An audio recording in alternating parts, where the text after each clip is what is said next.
तो last class में हमने पढ़ा था सेल वॉल, और सेल वॉल के बारे में पढ़ते समय हम लोग ये बात कह रहे थे कि सेल वॉल के कुछ फीचर्स जो हम लोगों ने प्लांट और बैक्टीरिया के बीच में कंपेयर भी किए थे।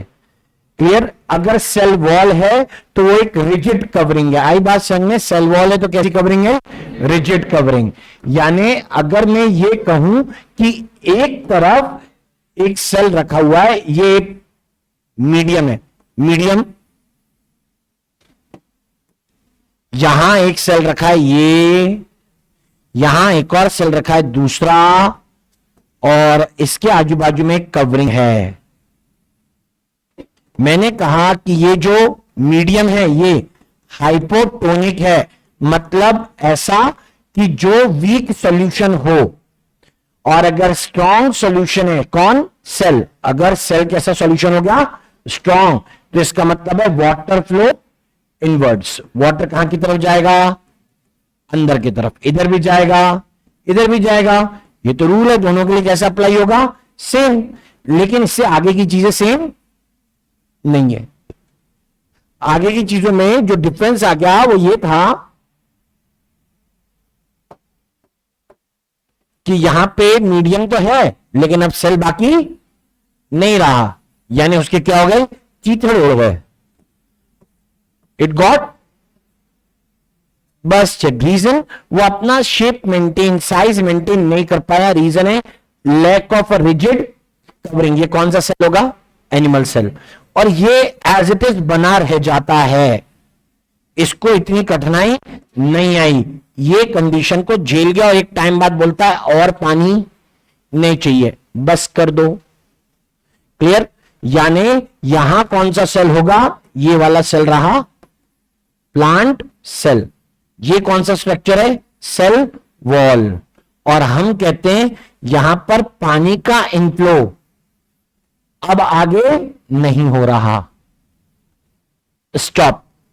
क्लियर? Inflow is stopped. ये फिनोमेना हमें पढ़ना नहीं है, ये जस्ट बताने के लिए कि ये सेल वॉल थी, तो उसने एक प्लांट सेल को प्रोटेक्शन दिया कि उसका शेप, उसका साइज मैनेज रहे। प्लांट के पास में सेल वॉल के प्रेजेंस की एडवांटेज। क्लियर? एनिमल सेल में ऐसा नहीं हो पाता। क्लियर? तो ये थोड़ा सा चीजें हैं जिसके बेसिस पर हम लोगों ने प्लाज्मा मेम्ब्रेन का स्ट्रक्चर भी आरबीसी के अंदर पढ़ा था। ठीक है? यहां पे रप्चर हो गया और ये सेल कौन सा है? Animal cell. यहां पे क्या हो गया? सेल बस्ट कर गया है, नीचे नहीं हुआ। सेल वॉल ने ऐसे प्रोटेक्ट कर दिया। तो this is what we learn in the previous class. आज की क्लास में हमें पढ़ना है सेल ऑर्गेनल्स के बारे में। और सेल ऑर्गेनल्स के बारे में जब हम पढ़ेंगे तो हम लोग पढ़ेंगे सबसे पहले एंडो मेम्ब्रेन सिस्टम।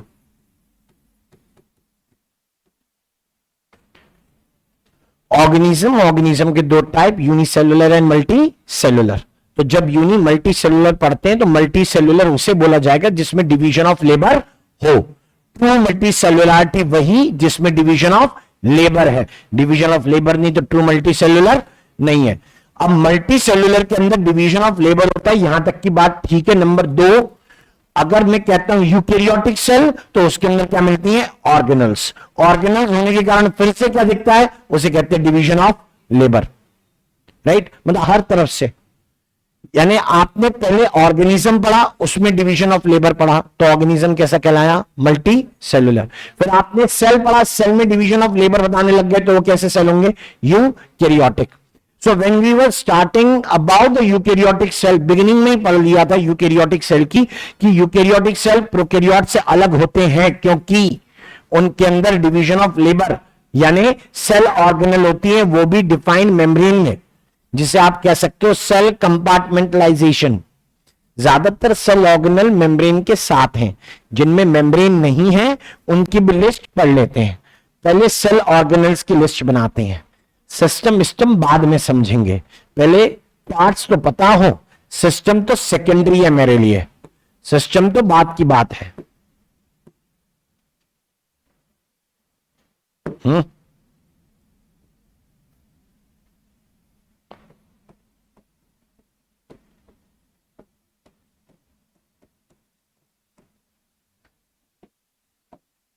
चलो, what is the primary criteria to classify the sales?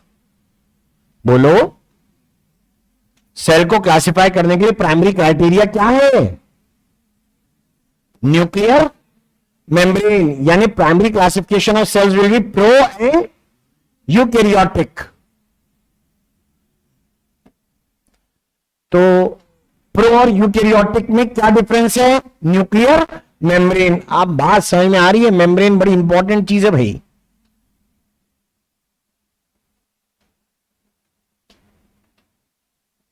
इस तरीके से मेम्ब्रेन तो इंपॉर्टेंट हो ही गई।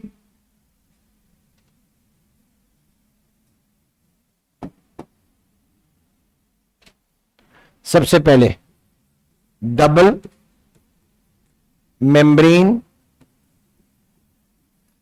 बाउंड, यानी surrounded by how many membranes? 2। आप ये भी लिख सकते हो सराउंडेड बाय 2 यूनिट मेम्ब्रेन्स, क्योंकि सारी मेम्ब्रेन कंपोजिशन में तो अलाइक है ना, इसलिए कॉमन वर्ड का यूज किया जाता है, यूनिट मेम्ब्रेन। इधर सिंगल यूनिट मेम्ब्रेन, सिर्फ ऑर्गेनल के नाम पढ़ रहे हैं, काम नहीं। और एक मिनट, सिंगल मेम्ब्रेन बाउंड,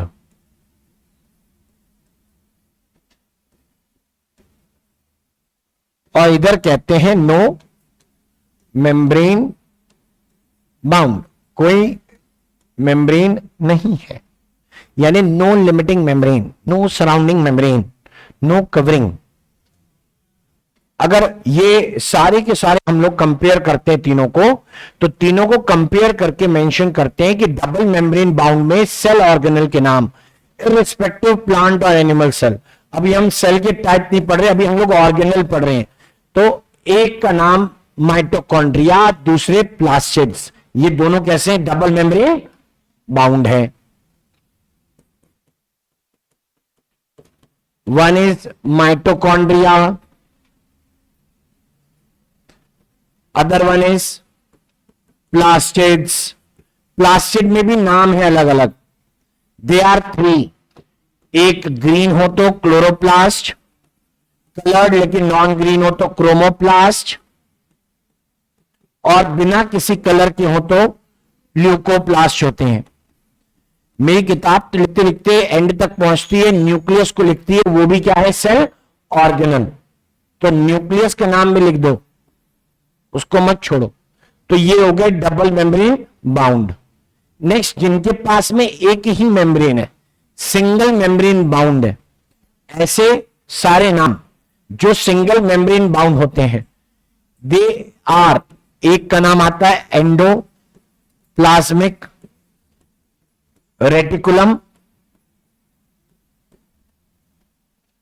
दूसरे को पढ़ते हैं गोल्जी एपेराटस, तीसरा बताऊंगा इसमें लाइजोसोम, चौथा यही है, उसका नाम है वैक्यूल, पांचवा भी है, उनको बोलते पर ऑक्सीजोम। एंड नाउ पर ऑक्सीजोम के अलग अलग टाइप होंगे, सॉरी, अगले का नाम लिखेंगे माइक्रोबॉडीज, और माइक्रोबॉडीज के एग्जाम्पल या नाम लिखेंगे। एक है पर oxysome, another is spherosome, another one glyoxysome।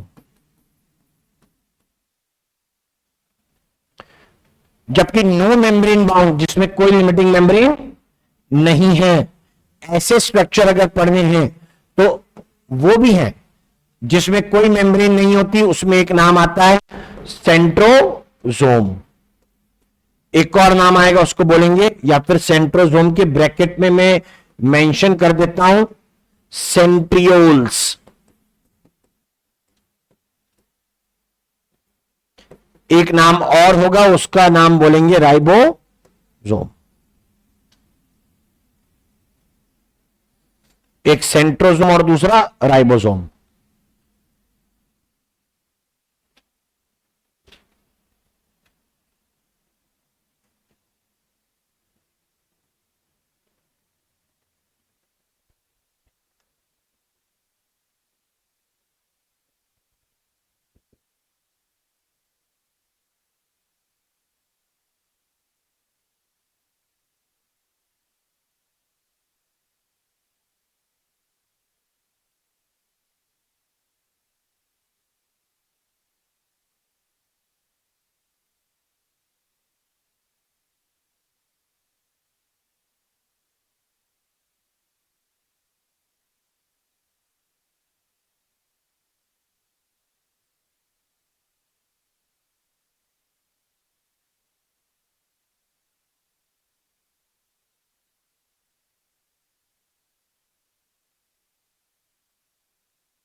Done.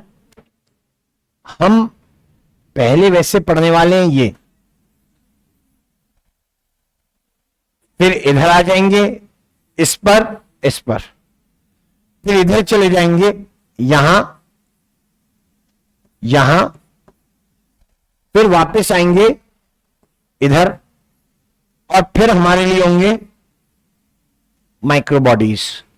ठीक है, जैसे किताब का सीक्वेंस ले जाए हम उसी सीक्वेंस में चलते हैं। तो वो उसी सीक्वेंस में ही तो बात कर रहे थे हम, कि हमने पहले बोला कि ऑर्गेनिज्म कितने यूनी और मल्टी सेलुलर। तो मल्टी सेलुलर में बोला कि दैट वहां पर होता है डिवीजन ऑफ लेबर, लेकिन मल्टी सेलुलर में कितने टाइप है वो भी तो देखो। एक होता है टिश्यू लेवल, एक होता है ऑर्गन लेवल, और एक होता है ऑर्गन सिस्टम। तो हम लोग ऑर्गन सिस्टम लेवल वाले हैं, प्लांट ऑर्गन लेवल पे है। जैसे लीफ, रूट, स्टेम होते हैं ऑर्गन, तो उन्हें हम लोग ऑर्गन लेवल पे पढ़ते हैं, जबकि हम लोग ऑर्गन सिस्टम पे हैं। तो मल्टी सेलुलर ऑर्गेनिज्म अलग अलग लेवल के हो सकते हैं। अब ये ऑर्गन सिस्टम लेवल की बात समझिए। ऑर्गन सिस्टम का मतलब, जैसे रेस्पिरेशन जब हम करते हैं तो इसका मतलब ये नहीं है कि कोई एक ऑर्गन उसमें पार्टिसिपेट करता है। रेस्पिरेटरी सिस्टम का मतलब होगा जिसमें मल्टीपल ऑर्गन का सेट है, वो मिलकर काम करेंगे और आउटपुट देंगे। इट इज फॉर एग्जाम्पल, अगर दूसरे तरीके से पढ़ना हो तो डाइजेस्टिव सिस्टम में ओरल कैविटी से लेकर गैस्ट्रो इंटेस्टाइनल तक पहुंच जाए। कुछ मैकेनिकल डाइजेशन करेंगे, बाकी केमिकल डाइजेशन करेंगे, और बाकी काम कर रहे होंगे एब्जॉर्प्शन का। सोच, अगर कोई स्टमक में एसिडिक जूसेस रिलीज ना हो और उस समय प्रोटीन पहुंच जाए तो क्या डाइजेशन होगा? नहीं, राइट। यानी प्रोटीन का डाइजेशन अगर स्टमक में मेजरली होता है, तो प्रोटीन अगर ऐसे ही आगे पास हो जाए इंटेस्टाइन में तो वो इनडाइजेशन क्रिएट करेंगे, यानी डाइजेशन प्रॉपर नहीं हो पाएगा। अच्छा, किसी पर्सन में किसी पर्टिकुलर सर्जिकल ऑपरेशन या फिर कुछ एनोमली के कारण इंटेस्टाइन कट करके निकाल दी, स्मॉल इंटेस्टाइन का एक हिस्सा काटना, समझ लो हर्निया हो गया। हर्निया क्या है कि अपने ऑर्गन्स जो होते हैं ना एक दूसरे से अलग रहते हैं, उनके आजू बाजू में एक जाली लगी हुई है, मिसेंट्रीज कह सकते हैं। तो जो मिसेंट्रीज होती है ना वो यूजुअली क्या एक दूसरे के ऊपर लिपट जाती हैं, चलता है, ऐसा कोई दिक्कत है नहीं। ये वैसी बात है कि जैसे एक कवर दूसरे कवर से चिपक गया। प्रॉब्लम तब है जब इनको एक दूसरे से अलग करना हो, यानी कोई फंक्शन जो इनके अलग होने पर ही प्रॉपर होता हो, तब ये दिक्कत कर सकती है ना। मतलब किसी आदमी ने जिंदगी भर में एक्सरसाइज ना करी हो और 60 में जाके सोचे चलो मैं योगा करना चालू करता हूं, भैया नियर टू एक्सपायरी डेट हो, अब का जरूरत पड़ गई, नहीं हम करेंगे। अब उन्होंने ऐसा कुछ करना चालू करा, पता लगा अंदर से कुछ ज्यादा खिंच गया, तब मालूम पड़ा तुमको तो क्या है, हर्निया। यानी वो जो जालियां हैं वो एक दूसरे में लिपटी हुई है। अब वो देखेंगे कि सिवियरिटी कैसे है, कि केवल जाली काट के काम चल जाएगा कि जाली ऐसी लिपटी है कि कोई ऑर्गन भी उसमें लिपट गया है। तो कई बार ऑर्गन का भी लॉस हो सकता है। अब किसी की स्मॉल इंटेस्टाइन वैसे तो बहुत लंबी है, लेकिन अगर पोर्शन कट जाए तो जाहिर सी बात है डाइजेशन और एब्जॉर्प्शन के ऊपर इफेक्ट आएगा। हर टाइप की चीजें खाने और पचाने के लिए कैपेबल नहीं होंगे। उन्हें सलाह दी जाएंगी इतना ही खाना, थोड़ा थोड़ा खाना, ज्यादा नहीं। क्लियर? थोड़ी थोड़ी देर बाद खाना, लेकिन फुल मील मत खाना, क्योंकि तुम्हारा सिस्टम अंदर से बिगड़ चुका है, काम करने के लिए अंदर चीजें नहीं है। अब हम एक कार चला रहे हैं, कार के अंदर टायर टर्न करें, उसके लिए क्या होना चाहिए? स्टीयरिंग नहीं है, और मुझे राइड जाना है, क्या करें? क्या सिस्टम पॉसिबल है? सिस्टम पॉसिबल है जिसके अंदर क्या हो? पार्टिसिपेंट्स। कैसे पार्टिसिपेंट? जिनके फंक्शन एक दूसरे के ऊपर डिपेंड करते हैं, यानी क्या है? एसोसिएशन। तो ये तब जाकर एक सिस्टम बनता है, यानी जब एक से ज्यादा पार्ट कोऑर्डिनेशन में काम करें उसे आप लोग क्या बोलोगे? सिस्टम। नंबर 2, क्योंकि सेल ऑर्गेनल्स मेम्ब्रेन बाउंड है, इसलिए फॉर्चुनेटली उनका नाम क्या पड़ गया? Endomembrane. अंदर की मेम्ब्रेन, बाहर की कौन सी? Plasma membrane. Endomembrane system, यानी अंदर मेम्ब्रेन बाउंड ऑर्गेनल जिन्होंने क्या किया? कोऑर्डिनेशन शो किया, वो मिला के क्या बना रहे हैं? Endo membrane system. किताब की लाइन आपस में रिलेट करिए, असर्शन रीजन का बहुत अच्छा क्वेश्चन बनता है। वी हैव दिस, वो क्या कह रहे हैं? लाइन सुनिएगा ध्यान से, जैसे मैंने बताई आपको। एक function, their functions are coordinated, क्योंकि फंक्शंस क्या है? कोऑर्डिनेटेड है, इसलिए उसको क्या बोलेंगे? सिस्टम। इसलिए उसको क्या बोला गया है? सिस्टम। यानी अगर फंक्शन कोऑर्डिनेटेड नहीं है तो उसे सिस्टम नहीं बोलेंगे। चलो ठीक है, अगर ऐसा है तो एक असर्शन है,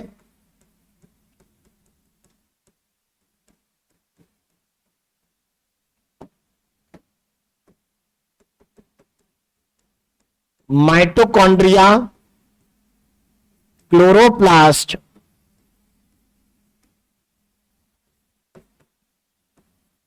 and peroxisome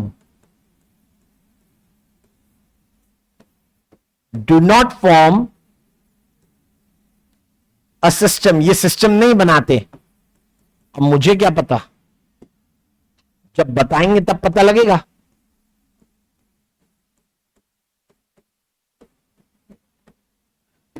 कोई कहता है कि ये सिस्टम नहीं बनाते, अगर ये स्टेटमेंट सही है तो रीजन क्या होना चाहिए? Their functions are, बस the functions of mitochondria,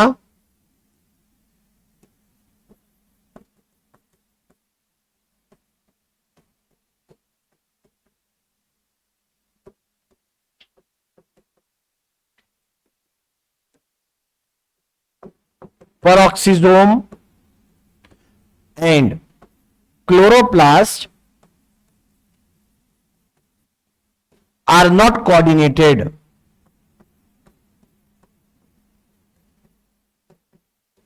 A and R both are correct। R is correct explanation of A।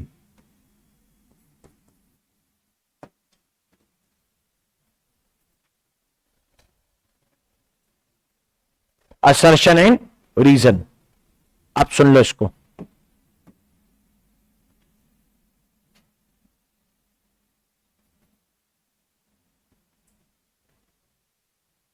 और जान लो, समझ लो। कोऑर्डिनेटेड के बेस पे क्या बोला है? सिस्टम। तो एंडो मेम्ब्रेन कहने का रीजन, एंडो मेम्ब्रेन कहने का रीजन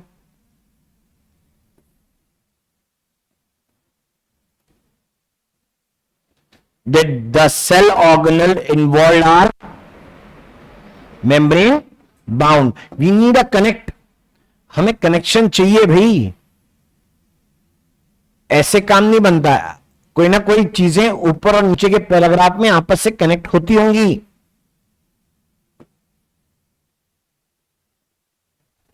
राइट? यानी प्लाज्मा मेम्ब्रेन नहीं, अंदर मेम्ब्रेन बाउंड ऑर्गेनल जो कोऑर्डिनेटेड फंक्शन करते हैं, they will become the part of endo membrane system. Fortunately सारे के सारे सिंगल मेम्ब्रेन बाउंड निकले। क्यों? नाम देखो, endoplasmic reticulum, Golgi complex, lysosomes and vacuoles. तो मैंने कहा फॉर्चुनेटली है कि दैट वो सारे के सारे कैसे सिंगल मेम्ब्रेन बाउंड, उनके पास एक ही लिमिटिंग मेम्ब्रेन है। इसके अलावा कोई और cell organelle coordinated function exhibit नहीं करती। डेमोस्ट्रेशन तो बहुत जरूरी है, तभी समझ पाएंगे कोऑर्डिनेशन का मतलब है क्या, नहीं तो नहीं। तो हम सारी ऑर्गेनल को एक बार बना के देखते हैं कि that how they are performing coordinated functions या how their functions are coordinated.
Done.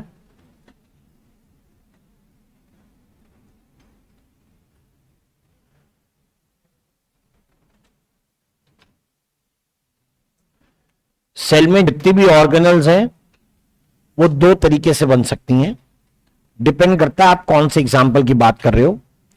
कुछ ऑर्गेनल्स हैं जो खुद की कॉपी बनाती हैं, दूसरी है जो किसी और ऑर्गेनल से बनती हैं। माइटोकॉन्ड्रिया, प्लास्टिड, न्यूक्लियस, ये कॉपीड है यानी सेल्फ डुप्लीकेट, जबकि ऑर्गेनल्स जैसे कि endoplasmic reticulum, Golgi, lysosome, vacuole, ये बाकी ऑर्गेनल से बने, स्फेरोसोम, ग्लाइकोसोम, माइक्रोबॉडीज है, ये दूसरी सेल ऑर्गेनल से बने। जैसे आउटर न्यूक्लियर मेम्ब्रेन से मैंने मेम्ब्रेन को आगे बढ़ते हुए यानी ग्रो करते हुए देखा। I repeat, outer nuclear membrane, ये यहां बात हो रही है न्यूक्लियस की।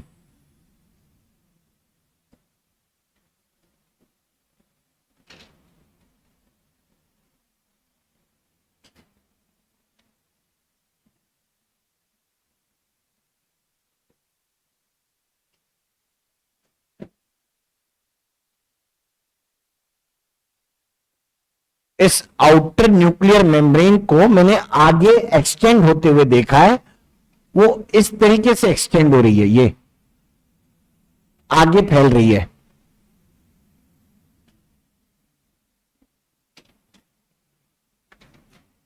यानी जैसा नेचर आउटर न्यूक्लियर मेम्ब्रेन का होगा वैसा ही नेचर उसके आगे बढ़ती हुई इन फोल्डिंग्स का भी है।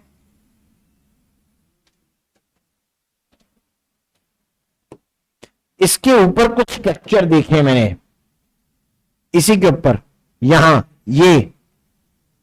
ये कहां से निकल रहे हैं? मैंने बोला आउटर न्यूक्लियर मेम्ब्रेन से आगे बढ़ता हुआ स्ट्रक्चर है। जो मैं अभी बना रहा हूं, इन दानों के कारण ये पिंक सरफेस रफ दिखाई पड़ रहा है, और क्योंकि ये एक नेटवर्क बन गया है, देखो आपस में जुड़ा हुआ कनेक्टेड है ना, क्योंकि ये नेटवर्क बन गया इसलिए लोगों ने इसका नाम दे दिया एंडोप्लाज्मिक रेटिकुलम, और क्योंकि रफ अपीयरेंस है इसलिए बोलेंगे रफ एंडोप्लाज्मिक रेटिकुलम। यहां कुछ केसेस में नीचे स्मूथ सरफेस भी हो सकते हैं, but they haven't told much about it कि वो कहां से आए। इनके सरफेस पर राइबोसोम का प्रेजेंस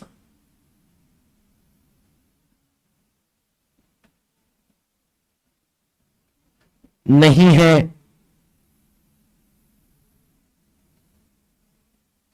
तो अगर ये रफ है तो ये क्या हो जाएंगे? स्मूथ।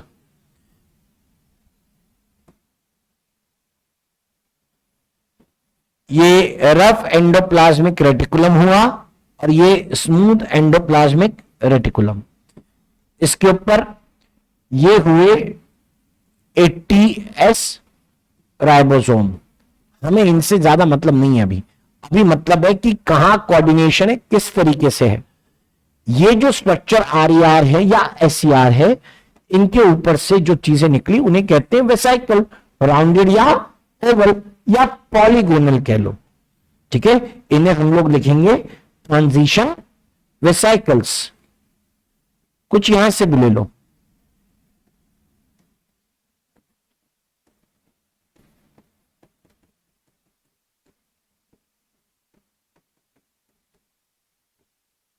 ये ट्रांजिशन वेसाइकल यहां से निकली और आगे जाके आपस में फ्यूज होकर एक सरफेस बना दिया, यानी कुछ इस तरीके का स्ट्रक्चर। ये आपस में फ्यूज हो रही है, वेसाइकल है। अब ये पिचकी हुई सी दिखाई पड़ रही है क्योंकि ये फ्यूज होने लग गई हैं, and eventually there structure will appear like this. वो कुछ ऐसा बन जाएगा। मेरी साइड कॉन्वेक्स है, वो वाली साइड कॉन्केव है, राइट। ऐसे कई सारे बैंड्स बनेंगे, एक नहीं, ऐसे कई सारे बैंड होंगे ऐसा।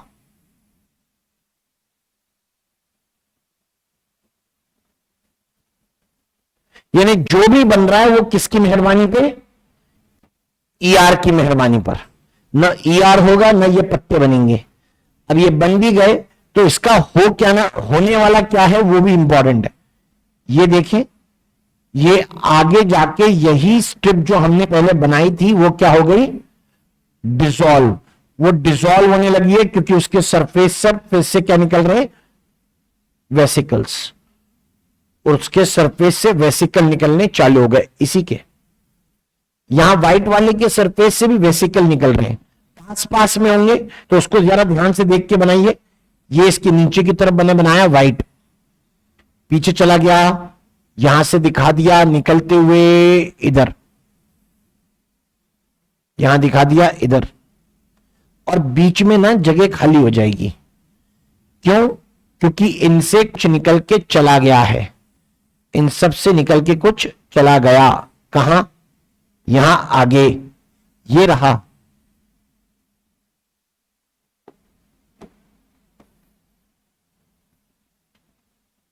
जो जा रहे हैं उसे बोलेंगे सेक्रेटरी वेसाइकल, खाली जगह बना रहे हैं उसे बोलेंगे वेक्यूल। 1 2 3 4 5, चलो एक और एक बना देता हूं। राइट, ये ऐसे स्ट्रक्चर्स हैं। तो this is what we have to learn. इनके बारे में हमें जानना जरूरी है कि ये कैसे बने, क्या है।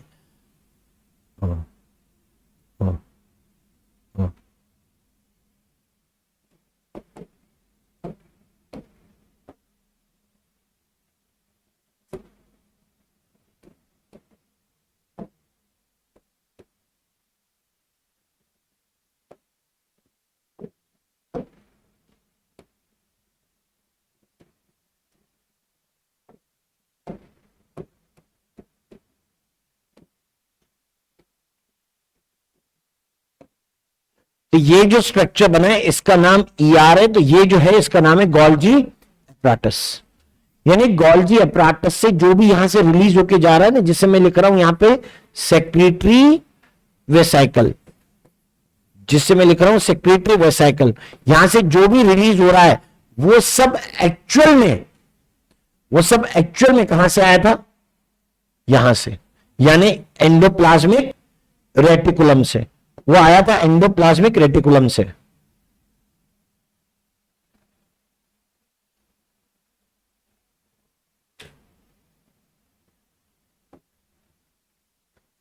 यानी एंडोप्लाज्मिक रेटिकुलम को अगर कुछ भी सिक्रीट करना है तो किसकी मदद लेगा? गोल्जी एपराटस की।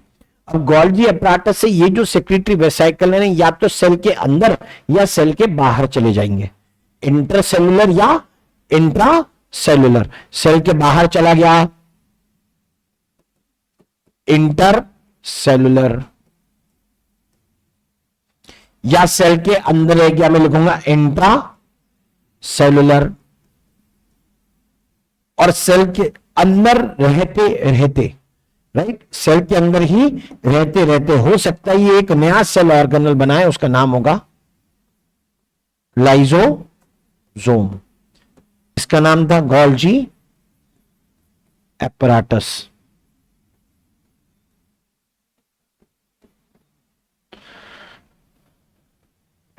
ना ईआर होगा, ना गोल्जी बनेगा, ना लाइसोसोम।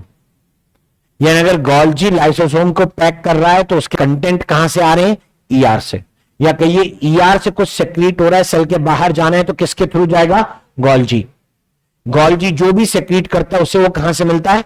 ईआर से। दैट्स व्हाई गोल्जी वहां रहेगा जहां पर क्या होता है? ईआर। अगर ईआर गया तो गोल्जी भी गया। इससे ज्यादा नैरो या क्लोज एसोसिएशन दिखा ही नहीं सकते हैं। मतलब दे आर क्लोज एसोसिएटेड, इस बात में कोई डाउट है ही नहीं। तो ये एक तरीका है ये बताने का कि that how the coordination is observed, इनके बीच में कोऑर्डिनेशन कैसे है। बिकॉज यहां का प्रोडक्ट इसके लिए रॉ मटेरियल और आगे जो प्रोडक्ट है वो इसी से रिलेटेड है। So that's why it is all important. ये सब कोऑर्डिनेशन में है, यही कोऑर्डिनेशन कहलाता है। हमें पहला सेल ऑर्गेनल पढ़ना, उसका नाम होगा एंडोप्लाज्मिक रेटिकुलम। ठीक है, एंडोप्लाज्मिक, प्लाज्मिक वर्ड या प्लास्ट वर्ड किसके लिए? लिविंग के लिए लगता है। एंडो अंदर, रेटिकुलम मतलब नेटवर्क। ये मेम्ब्रेन जब इस तरीके से साइटोप्लाज्म में बढ़ रही है ना, और उसके बाद जाके ऐसे फ्यूज हो जाती है, यहां से बढ़ते बढ़ते यहां जाके फ्यूज हो गई, तो इसने साइटोप्लाज्म को दो तरफ बांट दिया, एक अंदर ले लिया और बाकी कहां गया? बाहर। जो अंदर आया उसको क्या कहोगे? ल्यूमन। जो अंदर आया उसे क्या कहोगे? ल्यूमन। तो यानी जो बाहर रह जाएगा उसको क्या बोलोगे? Extra lumen. यानी पूरा लिखना है तो ऐसे लिखना, एक्स्ट्रा ल्यूमिनल स्पेस। और यहां लूमन के लिए लिखना लूमिनल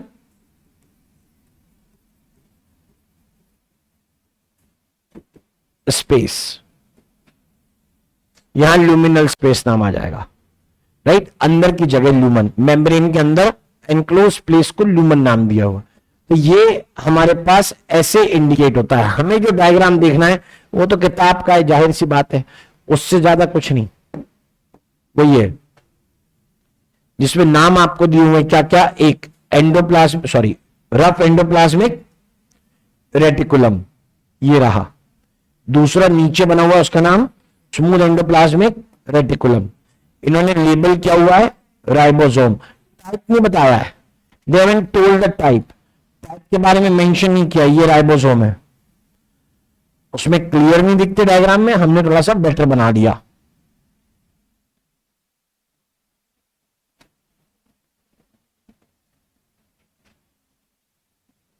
ये सब राइबोसोम है। पूछते हैं कौन सा टाइप है, तो यूकैरियोटिक राइबोसोम है ये होगा 80S।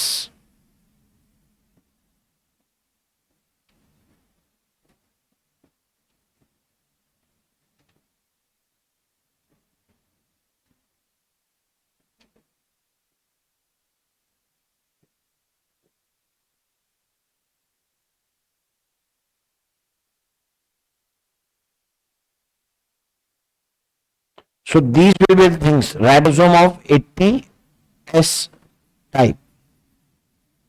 खैर जो भी हो, अभी मुझे बात करनी है कि इस सेल ऑर्गेनल का ओरिजिन कहां से है, क्या काम करता है, कहां मिलता है, right. What is the occurrence, occurrence क्या है इसका।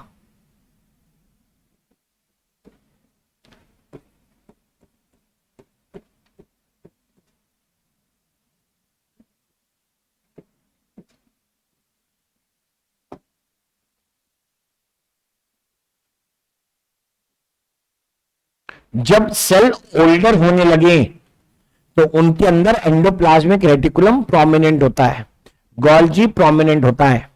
जब सेल बिल्कुल यंग होता है या फिर नया नया बना है, डिवाइडिंग सेल है, तो उसके अंदर एंडोप्लाज्मिक रेटिकुलम नहीं दिखेगा, गोल्जी अपैरेटस नहीं दिखेगा।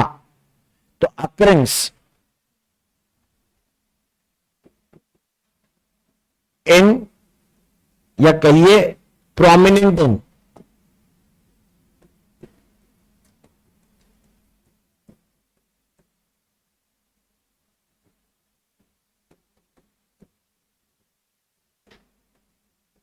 Mature cells of plants and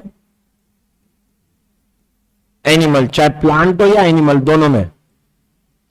हाँ एक्सेप्शन है, जैसे आरबीसी मैच्यूरेशन से ही बनते हैं, उनके अंदर एंडोप्लाज्मिक रेटिकुलम नहीं है।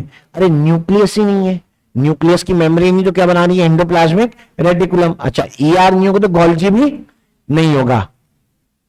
Plants and animal with exceptions like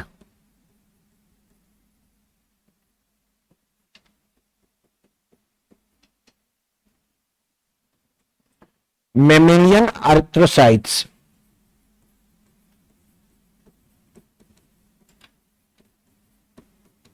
या आरबीसी जिसे कहेंगे। एब्सेंस भी बता देते हैं यहीं,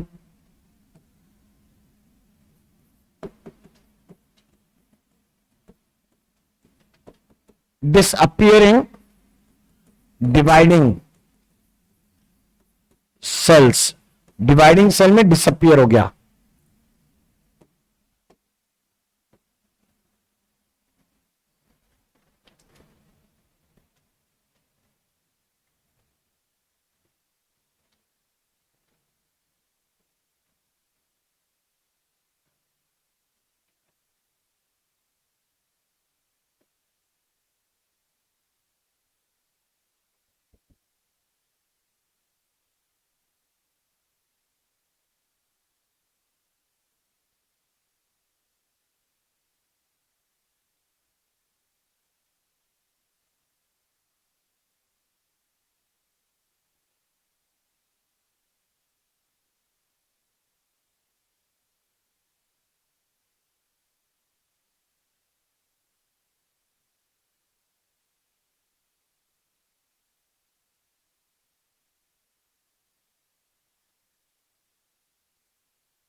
डन। अब सुनो, ओरिजिन ये आया कहां से? लगभग हर सेल ऑर्गेनल का ओरिजिन हम लोग पढ़ेंगे। अभी हम लोग एंडोप्लाज्मिक रेटिकुलम के बारे में बात कर रहे हैं। तो ओरिजिन जब हम लोग पढ़ते हैं तो हमारे पास में एक बात आती है कि दैट ये कहां से आए। या तो खुद की कॉपी बनाई होगी, नहीं तो इसे किसी और ने बनाया होगा। इसे जिसने बनाया है उसका नाम है arise as extensions of outer nuclear membrane, outer nuclear membrane की तरह। तब मैंने यह देखा कि इसके अंदर दो तरीके की सिचुएशन पॉसिबल है। एक जिसमें आउटर न्यूक्लियर मेम्ब्रेन की तरह सरफेस पर राइबोसोम है, ऐसी फोल्डिंग्स। दूसरी फोल्डिंग्स ऐसी हैं जिनके ऊपर कोई राइबोसोम नहीं है and they are smooth as plasma membrane. तो जो प्लाज्मा मेम्ब्रेन की तरह स्मूथ फोल्डिंग्स थी उसका नाम दिया SER, और जो आउटर न्यूक्लियर मेम्ब्रेन की तरह राइबोसोम्स ऑन देम उसका नाम दिया rough endoplasmic reticulum, RER, arises extension of nuclear membrane. मैं जस्ट ये लाइन लिख रहा हूं एज इन डायग्राम, जो किताब है ना उसके बेसिस पे, बट मुझे थोड़ा सा क्लैरिटी रखना है, मुझे क्लैरिटी रखनी थी, इसलिए मैं बता रहा हूं कि दैट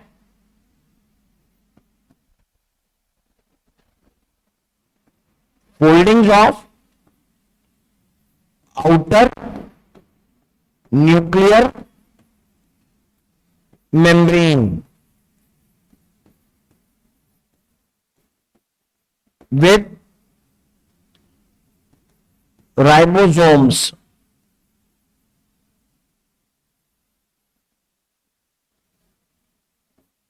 कैसे दिखाई देती है? रफ। दूसरा टाइप में बता रहा हूं, फोल्डिंग्स ऑफ प्लाज्मा मेम्ब्रेन अगर हो जिसके ऊपर राइबोसोम नहीं है, तो ये कैसे दिख गई? स्मूथ। ये जस्ट कंपैरिजन है, मैंने ये नहीं कहा कि ये SCR हो गया और वो RER हो गया ना। आई एम जस्ट टेलिंग कि जैसे कभी मेम्ब्रेन फोल्ड हो जाए, अगर प्लाज्मा मेम्ब्रेन फोल्ड हो तो वो स्मूथ दिखती है, आउटर न्यूक्लियर मेम्ब्रेन फोल्ड हो तो क्या दिखती है? रफ। तो शायद एंडोप्लाज्मिक रेटिकुलम का ओरिजिन कौन है? Outer nuclear membrane. Smooth endoplasmic reticulum का ओरिजिन कौन हो सकता है? कि जब RER के सरफेस से राइबोसोम झड़ जाए या फिर प्लाज्मा मेम्ब्रेन फोल्ड हो जाए, तो वो क्या हो सकती है? SCR। माइट बी, मैंने तो अभी सिर्फ अपीयरेंस की बात की है कि अगर राइबोसोम होंगे तो रफ, नहीं होंगे तो smooth. Smooth like plasma membrane, rough like outer nuclear membrane. मतलब इन वर्ड से है rough like outer nuclear membrane,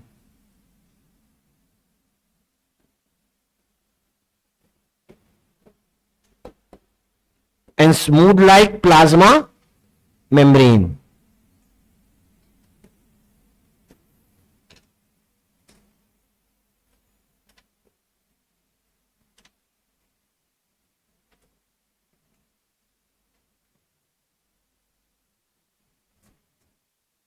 ये स्मूथ के लिए।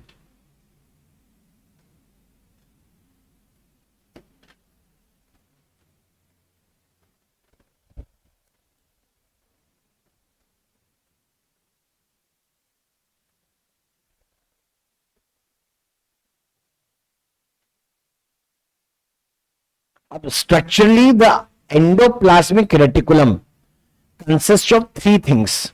एक सिस्टर्नी, दूसरा ट्यूब्यूल और तीसरा वेसाइकल। सिस्टर्नी मतलब फ्लैट मेम्ब्रेन जो बन रही है ना वो, ट्यूब्यूल मतलब ब्रांच्ड मेम्ब्रेन, और तीसरा वेसाइकल मतलब rounded and Oval bodies, polygonal भी हो सकती है। तो उनको तीन अलग अलग स्ट्रक्चरल कंपोनेंट में डिवाइड करते हैं।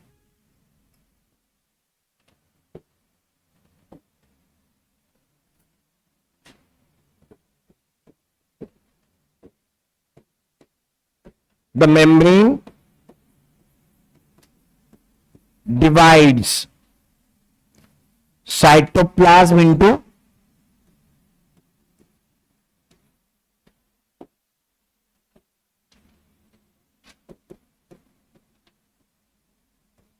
इनर स्पेस, नाम क्या लिखेंगे, लुमिनल,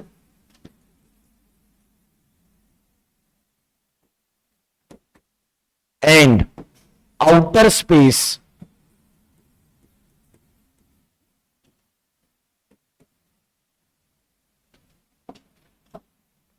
एक्स्ट्रा लुमिनल। मतलब साइटोप्लाज्म अब एक्स्ट्रा लुमिनल है, अंदर की जगह लुमिनल है।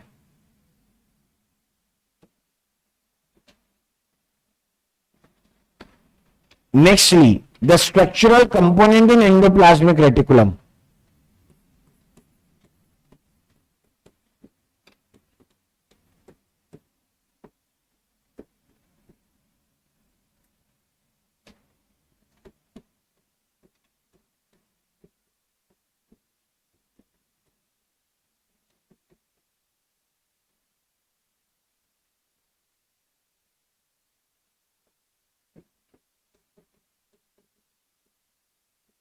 कंसिस्ट ऑफ, उसमें क्या क्या चीजें वो देख लो।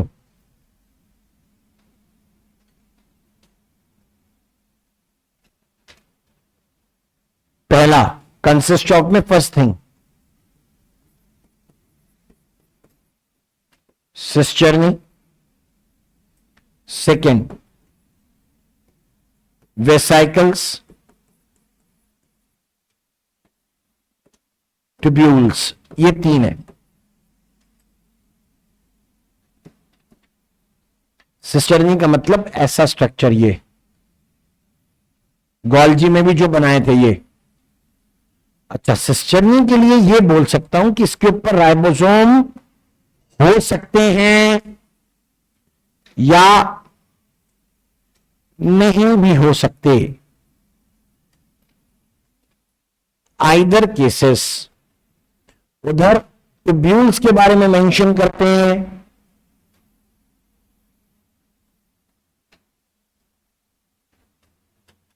तो दे आर ऑफन ब्रांच्ड, वो ऐसी ब्रांच्ड मेम्ब्रेन सैक है, इस पे राइबोसोम कभी नहीं होते। वेसाइकल राउंडेड हैं, ओवल हैं या पॉलीगोनल हैं, इन पे राइबोसोम हो भी सकते हैं, नहीं भी।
ना,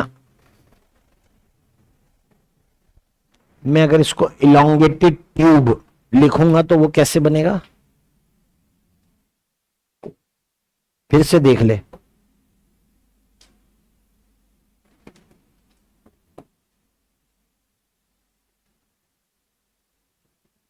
भाई एक से दो मत बनाइए, अलग अलग बनाइए। क्लियर? ऐसा नहीं कि ये लिया और ये फूल बना दिया ना, ये इलोंगेटेड ट्यूब लाइक स्ट्रक्चर नहीं है, ये जन्म से ही दो ब्रांच में है, समझे? ये नहीं हो सकता, ऐसा हो सकता है।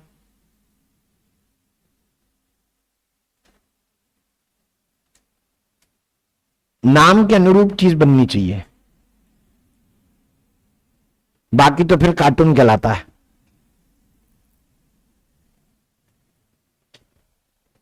हाँ, तो जिनमें राइबोसोम हो सकता है ये इसका मतलब है प्रोटीन सिंथेसिस करेंगे। RER में 80S राइबोसोम उसे सरफेस पर है, RER प्रोटीन सिंथेसिस के काम में लगा है। SER क्या करेगा? तो SER के लिए बात होती है कि वो लिपिड सिंथेसिस में इन्वॉल्व है। प्लांट में लिपिड या ऑयल बोलते हैं, हमारे अंदर लिपिड, ऑयल या फिर स्टीरॉयड हो सकते हैं। प्लांट में स्टीरॉयड वर्ड नहीं है, कोलेस्ट्रॉल वर्ड नहीं है।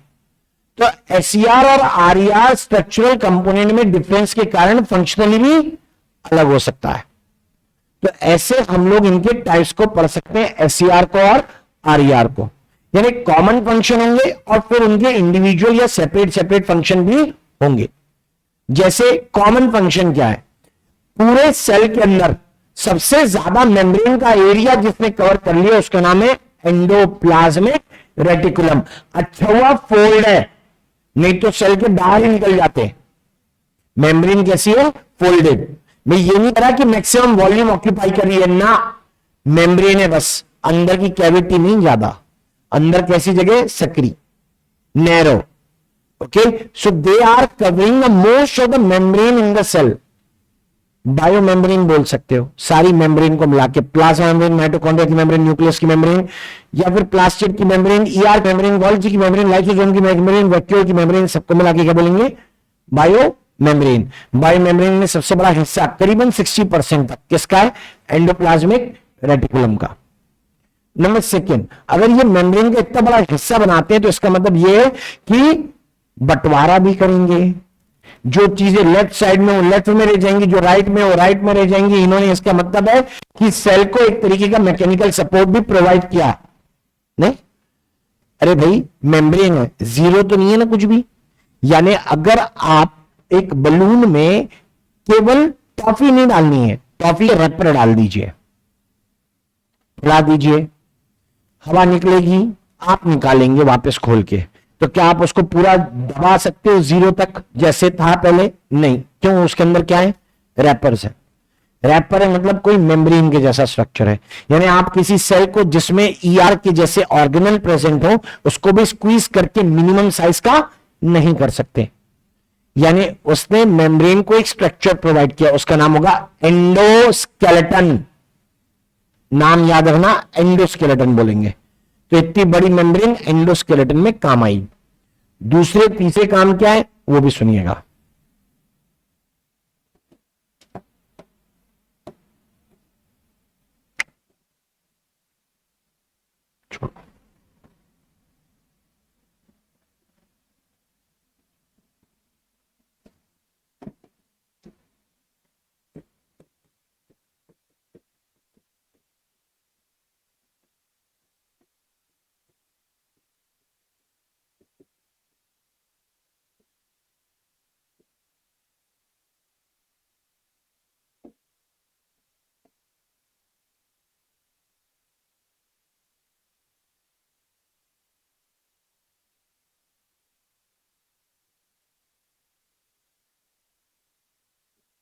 constitute almost 60% of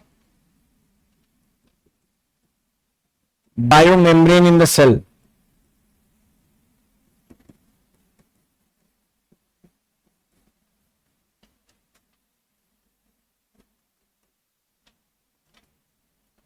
That provides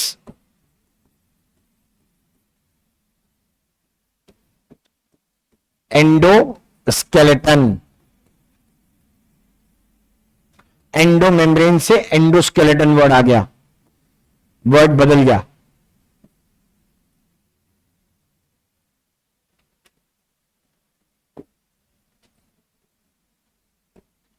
इसी से क्या मिल गया? Mechanical support, comma keeping organelles in place.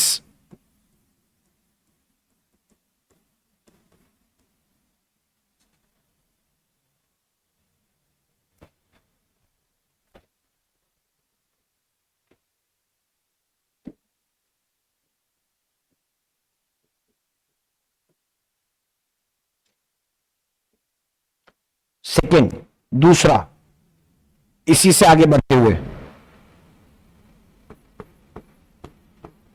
Part of membrane flow मतलब, अरे वो डायग्राम अभी तो बनाया,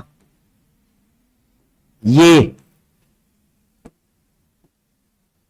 कुछ सिक्रीट करना है, इधर से चला, इधर गया, बाहर चला गया, सेल के अंदर रह गया, तो पार्ट तो चालू कहां से हुआ है? ईआर से। ये जो फ्लो वेसिकल के फॉर्म में सेल के बाहर जा सकता है, उसे हम लोग कह रहे हैं मेम्ब्रेन फ्लो। कहां से स्टार्ट हो रहा है? ईआर से।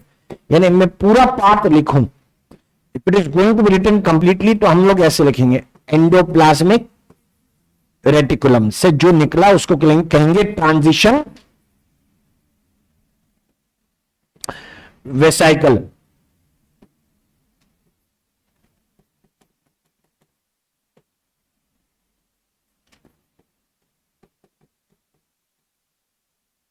से कहां आ गया? गोल्जी के दो साइड होते हैं, एक का नाम होता है सिस गोल्जी। हम जबरदस्ती एड ऑन कर रहे हैं, हम लिखेंगे मीडियन गोल्जी। मीडियन गोल्जी से पहुंचेंगे ट्रांस गोल्जी, ट्रांस गोल्जी से पहुंचेगा सेक्रेटरी वेसाइकल, और सेक्रेटरी वेसाइकल से पहुंच सकता है प्लाज्मा मेम्ब्रेन, सेल के बाहर। पीएम माने प्लाज्मा मेम्ब्रेन। ये मेम्ब्रेन फ्लो का सीक्वेंस है। लगता तो नहीं कि पूछ ले कोई कि मेम्ब्रेन फ्लो का सही सीक्वेंस बताओ, लगता तो नहीं है कि ऐसा कोई पूछेगा, लेकिन हमें इतनी चीज पता होनी चाहिए।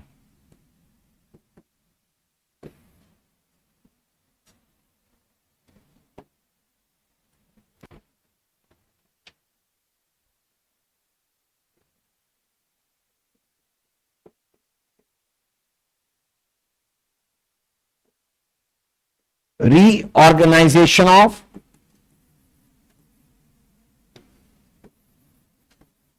Nuclear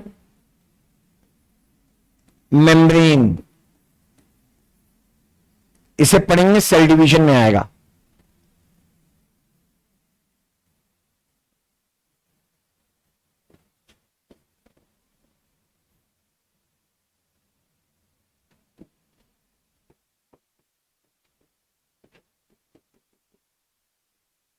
formation of other cell organelles, दूसरी सेल ऑर्गेनल्स बन रही है इनसे।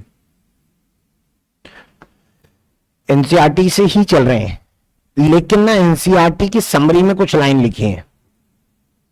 कोई पूछे किताब कौन सी पढ़नी है तो सिर्फ एक एनसीईआरटी, पूछे कब पढ़नी है तो बोलूंगा क्लास से पहले, क्योंकि तुम्हारा कुछ जो छूट जाएगा वो मैं बता दूंगा तुमसे क्या छूट गया है। समरी की लाइंस देखो, तीसरा पैराग्राफ है, बिगिनिंग हो रही है एंडोप्लाज्मिक रेटिकुलम से, थर्ड पैराग्राफ समरी में, अगर है गैप तो खोल के पढ़ लो, उसमें कुछ मिलेगा। सिंथेसिस ऑफ प्रोटीन्स लिखा है, सिंथेसिस ऑफ लिपिड्स लिखा है, और एक लिखा है सिंथेसिस ऑफ ग्लाइकोजन। देख लो देख लो, जरूरी है, बहुत जरूरी है। क्योंकि क्या है कि जो ना किताब में अंदर ऐसे नहीं, इंट्रो में जो लिखा होता है उसका डिटेल अंदर टेक्स्ट में होता है, टेक्स्ट में जो छूट जाता है वो समरी में होता है। अब हम एट अ टाइम समरी पढ़ पाते हैं या फिर अंदर का टेक्स्ट, लेकिन अगर कुछ पढ़ के लिखना है तो इसका मतलब पूरे चैप्टर में से जहां पर भी कुछ भी आ रहा है वो एक जगह आना चाहिए ना, नहीं तो वो याद रहेगा नहीं। अब हम कोई थोड़ा ना हेडिंग डालेंगे समरी सेपरेटली, ये कोई बात थोड़ा ना होती है। हाँ, सिंथेसिस ऑफ, मिल गया, लाइन मिल गया, लिपिड। अब ये सेपरेट बताऊंगा मैं कौन किसका सिंथेसिस करता है, लेकिन ग्लाइकोजन के लिए कुछ सेपरेट उन्होंने नहीं बताया है। मुझे वर्ड ग्लाइकोजन से मतलब है, लिपिड प्रोटीन तो मैं सेपरेट बताऊंगा ही, आरईआर ने, एसईआर ने, जिसने भी बनाया हो।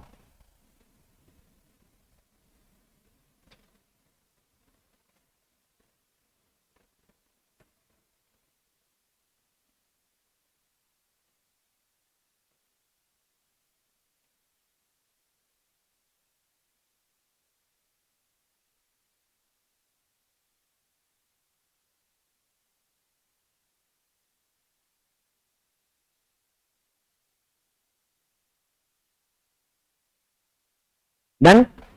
सेपरेटली फंक्शन पढ़ते हैं। रफ एंडोप्लाज्मिक रेटिकुलम के पास 80S राइबोसोम होने के कारण it has the ability to synthesise proteins. Proteins मतलब एंजाइम्स, प्रोटीन्स मतलब काफी सारे हार्मोन्स, राइट। कहानी समाप्त। आरईआर की डिस्कवरी पहले हुई थी क्योंकि न्यूक्लियस बड़ा स्ट्रक्चर है, पहले दिख गया था। कुछ याद आए सीक्वेंस में, कुछ याद आ रहा है? पहले नाम था रॉबर्ट हुक। ईयर 1665। क्या देखा? सेल। वो बात अलग है, डेड। 1670, हाँ, एंटोन वॉन लीवनहॉक 1674, लाइव सेल। फिर उसके बाद बारी किसकी? Robert brown. ईयर करेक्ट 1831 है, 39 है, 1831। क्या देखता है? Nucleus, right. अब अगर न्यूक्लियस दिख गया है और कहता है प्रोमिनेंट स्ट्रक्चर है, तो इसका मतलब उसके आजू बाजू में जो होगा वो भी दिखा होगा ना। कौन इसके बाजू में? आरईआर। क्लियर स्टडी नहीं हो पाई, लेकिन उसका डिस्कवरी हो गया था कि रफ दिख रहा है, और नाम दिया अर्गेस्टोप्लाज्म, क्योंकि राइबोसोम का एक और नाम है, सबसे ज्यादा नाम राइबोसोम के ही है। राइबोसोम का एक नाम होता है अर्गोसोम, अर्गो, अर्गेस्टिक मतलब ग्रेन्युलर सब्सटेंसेस, ऐसा कुछ कहने के लिए क्या लिख दिया था? अर्गेस्टोप्लाज्म। तो rough endoplasmic reticulum was the first. Function में ही चल रहे हैं, बट दिस टाइम सेपरेटली। अब हम लोग सेपरेट फंक्शन पढ़ेंगे आरईआर के, यानी रफ एंडोप्लाज्मिक रेटिकुलम के और स्मूथ एंडोप्लाज्मिक रेटिकुलम के फंक्शन अलग अलग। स्ट्रक्चर में कुछ खास है तो वो भी पढ़ लेंगे।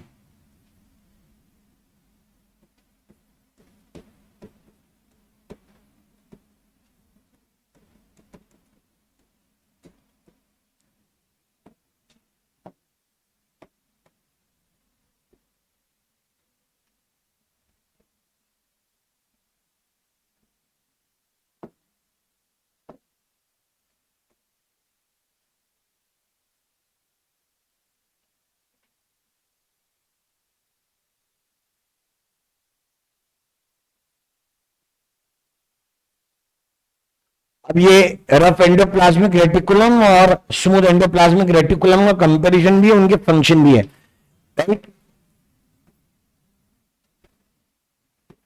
डिस्कवर्ड अर्लियर, इसी की डिस्कवरी दोनों में से पहले हुई थी, तब इसे नाम दिया गया था अर्गेस्टोप्लाज्म। ये नाम किस कारण से दिया गया है? अर्गो, जोम माने राइबोसोम्स के बेसिस पे है, because it was appearing rough. तब राइबोसोम की क्लैरिटी नहीं थी, इलेक्ट्रॉन माइक्रोस्कोप के बाद राइबोसोम की क्लैरिटी हुई है, मतलब बहुत लेट, 1932 के बाद। Rough endoplasmic reticulum, synthesis of proteins, protein का मतलब हो जाएगा प्रोटीन हार्मोन्स, मतलब हो जाएगा एंजाइम्स। किसके एंजाइम्स? तो वो सुनो, synthesis of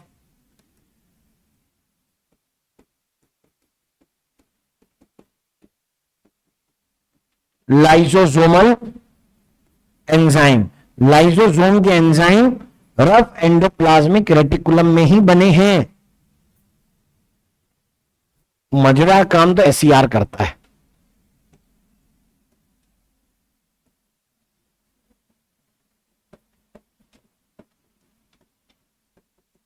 synthesis of lipid,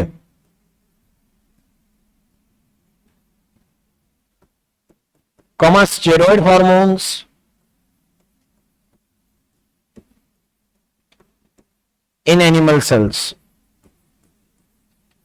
या just in animals।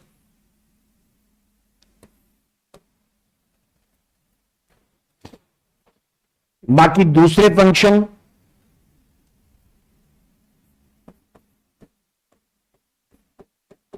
In muscles, these are named, इनका नाम ही अलग है। As sarcoplasmic reticulum.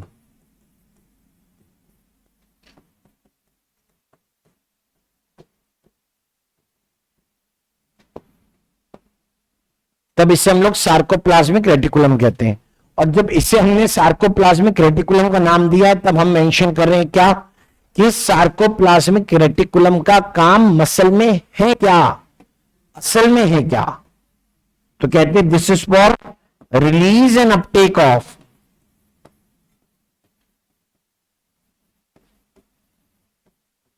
Calcium ions. ओहो, मतलब मसल के कॉन्ट्रैक्शन के लिए अगर कैल्शियम को देने का काम है तो यही है, नहीं तो मसल कॉन्ट्रैक्ट रिलैक्स नहीं करेगी। बड़े काम की चीज है। दूसरा तीसरा सुनिए,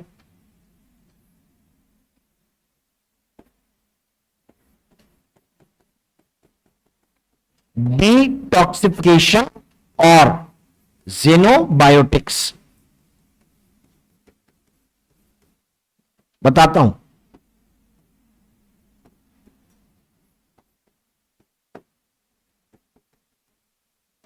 फॉर्मेशन ऑफ सेल ऑर्गेनल्स, नेमली ग्लाइऑक्सीजोम, अभी माइक्रोबॉडीज में नाम पढ़े हैं, स्पेरोसोम।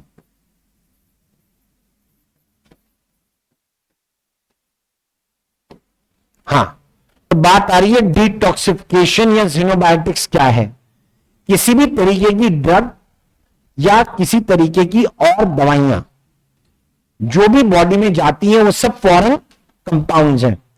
उन्हें बॉडी में आइडेंटिफाई करके उसे एलिमिनेट करने का काम स्मूथ एंडोप्लाज्मिक रेटिकुलम करता है।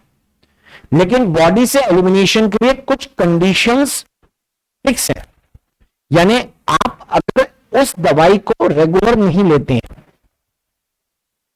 कभी कभी ली, ब्लड में उसकी कंसंट्रेशन काफी ज्यादा नहीं हुई है, तो एससीआर उसको पहचान पाएगा ही नहीं, क्योंकि अमाउंट बहुत कम है। आप माइक्रोग्राम या उससे भी कम डोज की मेडिसिन लेते हैं।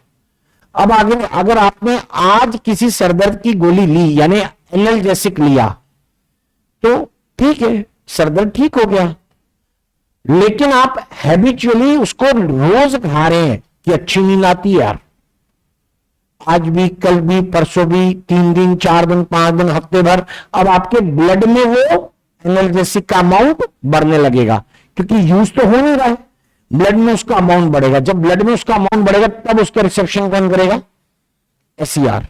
यानी 10-15 दिन बाद एससीआर को समझ में आ जाएगा कि तुम्हारे ब्लड में कोई ऐसी चीज है जिसे नहीं होना चाहिए था, वो उसे सॉल्युबलाइज करेगा और बॉडी से क्या कर देगा, बाहर। अब तुम वो गोली फिर से खाओगे सेम डोज की, तो वो असर नहीं करेगी। क्यों, वो आए तो एससीआर पहले तैयार बैठा है, वो पहचान चुका है कि ऐसी सारी चीजें बॉडी से तुरंत बाहर जानी चाहिए, इसलिए आपको क्या करना पड़ेगा, गोली का डोज बढ़ाना पड़ेगा।